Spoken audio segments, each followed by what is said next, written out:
5 Republican senators joined the Democratic Caucus majority in voting 55 to 45 majority to call at least one witness to testify in former President Donald Trump's impeachment trial. It was earlier unclear whether the trial would seek additional witness testimony, with speculation that the process would speedily move towards closing arguments and a final vote to convict or acquit as early as Saturday afternoon in the United States. But that all changed after impeachment managers called for testimony from Republican Congresswoman Jaime Herrera Butler. To hear her argument and the response from the defense. Last night, Congresswoman Jaime Herrera Butler of Washington State issued a statement confirming that in the middle of the insurrection, when House Minority Leader Kevin McCarthy called the president to beg for help, President Trump responded, and I quote, "Well, Kevin, I guess these people are more upset about the election than you are." Needless to say, this is an additional critical piece of corroborating evidence, further confirming the charges before you, as well as the president's willful dereliction of duty and desertion of duty as Commander-in-Chief of the United States, his state of mind, and his further incitement of the insurrection on January 6th. I'm going to need at least over 100 depositions, not just one. The real issue is incitement. They put into their case over 100 witnesses, people who have been charged with crimes by the federal government. And each one of those, they said that Mr. Trump was a co-conspirator with. That's not true. But I have the right to defend that. The only thing that I ask, if you vote for witnesses, do not handcuff me by limiting the number of witnesses that I can have. I need to do a thorough investigation that they did not do. I need to do the 911 style investigation that Nancy Pelosi called for. So for more on this, we cross now live to SABC News Correspondent in New York, Sherwin Bryce-Pease. So, Sherwin, let's talk about this development. I believe it's a big departure from the first impeachment trial that Donald Trump faces. In fact, that we will now see at least one witness testifying in the Senate trial. So how does this shift the process, the trajectory? In short, it doesn't, because 10 minutes ago that was the case, but things have since shifted again, So we understand now that the leaders of both the Democratic Senate and the Republican senators have reached another deal. Rather than calling that witness, the Republican Congresswoman from Washington State, to testify to provide more detail about that conversation she says she had with Minority Leader Kevin McCarthy, who was relaying to her President Trump's nonchalance in response to his request for the former president's intervention when the riot was continuing.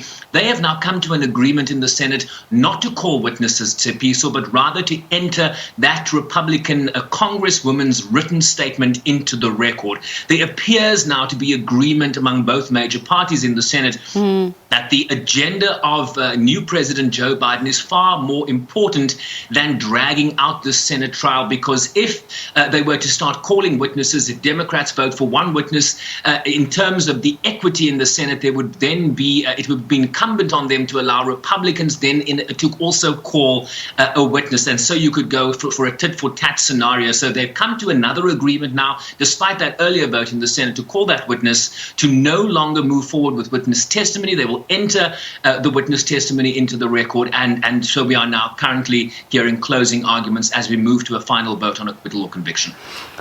So you and I spoke about this, the questions around what the former president knew, when did he know it, and how this might play among Republican senators, even those who've already gone on record, like the Republican leader Mitch McConnell, that they plan to acquit.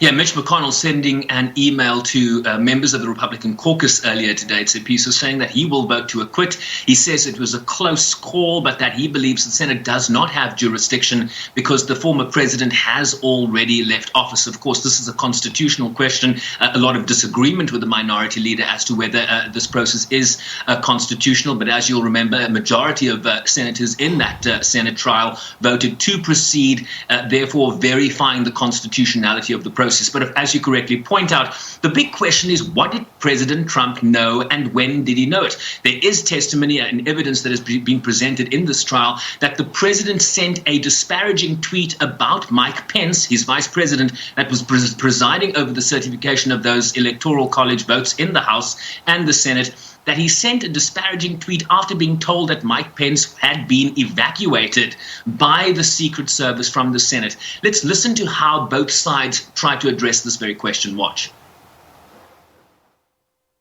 After Wednesday's trial portion concluded, Senator Tuberville spoke to reporters and confirmed the call that he had with the president and did not dispute Manager Cicilline's description in any way that there was a call between he and the president around the time that Mike Pence was being ushered out of the chamber. And that was shortly after 2 p.m. And Senator Tuberville specifically said that he told the president, Mr. President, they just took the vice president out. I've got to go. The answer is no. At no point was the president informed the vice president was in any danger, because the House rushed through this impeachment in 7 days with no evidence. There is nothing at all in the record on this point, because the House failed to do even a minimum amount of due diligence. What the president did know is that there was a violent riot happening at the Capitol. That's why he repeatedly called via tweet and via video for the riots to stop, to be peaceful, to respect Capitol Police and law enforcement, and to commit no violence, and to go home. So, of course, the question then is what did the president not, like most of us, so you in South Africa, me here in New York, and people around the world that saw the invasion of the United States Congress? We all knew that both houses were in session, that the vice president was presiding. So to say that the president did not know that his vice president was under threat, given the invasion we were all seeing, seems neither here nor there, Tshepiso. So, Sherwin, just to wrap up, let's just recap on what happened yesterday. The defense was meant to lay out their rebuttal process, which you said was supposed to take 16 hours, but obviously made it in less. But what were the salient arguments in rejecting the charge to incite insurrection? Yeah, remember, the House managers used almost 16 hours to make their case, and so the expectation is that the equivalent would have been produced in terms of a rebuttal from the defense team. We did not see that. They used less than 4 hours to make their case, and really 4 pillars on which they tried to build that rebuttal. They talked about the constitutionality of the process, Tshepiso, that, since that President Donald Trump had left office already, that, the role of impeachment, the point of an impeachment is to remove a sitting president. But that also does not deal with the fact that part of the U.S. Constitution talks about how it is also the Senate's role to decide whether an impeached individual, whether in or out of office, is able to then run for a public office in the future. And that really is what the Senate is now grappling with, given that President Trump has left office. They also talked about the former president's First Amendment rights, right? The fact that you're allowed to basically say anything based on the free speech clause in the United States Constitution. But the antithetical argument to that from the impeachment managers is that President Trump took an oath of office to preserve and defend the Constitution, so his free speech rights to say anything, to incite, for example, are limited based on the oath of office that he took. The other issue that they've strongly focused on in the defense was the question of due process, the fact that the House impeached without calling any witnesses to testify. There's a great deal of concern that due process, which is a term often used in civil litigation, that they were trying now to infuse this impeachment process with the fact that the House which is constitutionally able to determine its own rules for impeachment, Sipiso, violated some constitutional tenet in that the president was not afforded due process. And then they also talked about the political dynamics here, the fact that this is very divisive in the country, that you want unity moving forward. Let's listen to a bit more on how exactly the defense team tried to portray this.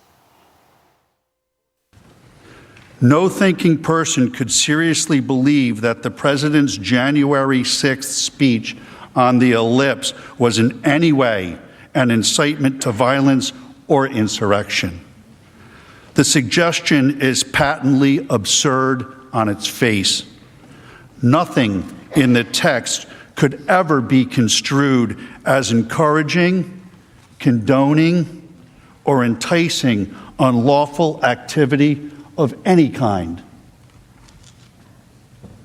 Far from promoting insurrection against the United States, the president's remarks explicitly encouraged those in attendance to exercise their rights peacefully and patriotically.